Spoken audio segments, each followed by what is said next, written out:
سوال کیا ہے ہمارے بہار میں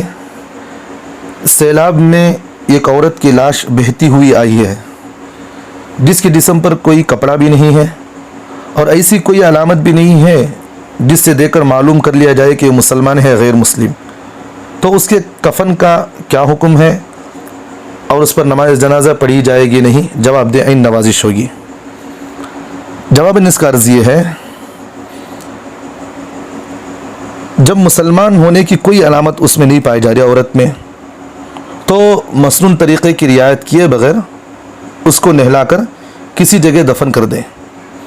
آپ اسے مسنون طریقے سے نہ نہلائیں، جیسا عام عمومی طور پر مسلمان کو جو ہے مرد عورتوں کو نہلایا جاتا ہے، مسنون طریقے سے غسل دیتے ہیں اور اسے کفن پہنایا جاتا ہے، ساری طریقے سے ہوتے ہیں، تو اس کو مسنون طریقے سے آپ نہ کریں، بلکہ اس کو ایسے ہی پانی ڈال کر کپڑے میں لپیٹ کر دفنا دیں،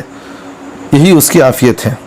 اگر آپ کو کسی قرینے سے معلوم ہو گیا کہ کہیں کوئی بتانے والا بتا دیا یا کسی نے آپ کو بتا دیا کہ فلاں غیر مسلم کی ہے یا مسلمان کی ہے، کسی نہ کسی طریقے سے بتا دیا، یا آپ کے دل میں اس بات کا احساس ہو رہا ہے کہ آپ کا یہ دل گواہی دے رہا ہے کہ یہ مسلمان ہے، تو نماز جنازہ بھی اس پر پڑھی جائے گی اور اس کو مسلمان قبرستان میں دفن کیا جائے گا۔ بات سمجھ میں آ رہی ہے بات؟ اگر دل بھی گوارا نہیں دے رہا ہے تو اس کو کیا کریں، آپ کسی کپڑے میں لپیٹ کر دفن کر دیں۔ اللہ ہم تمام کو عمل کی توفیق عطا فرمائے۔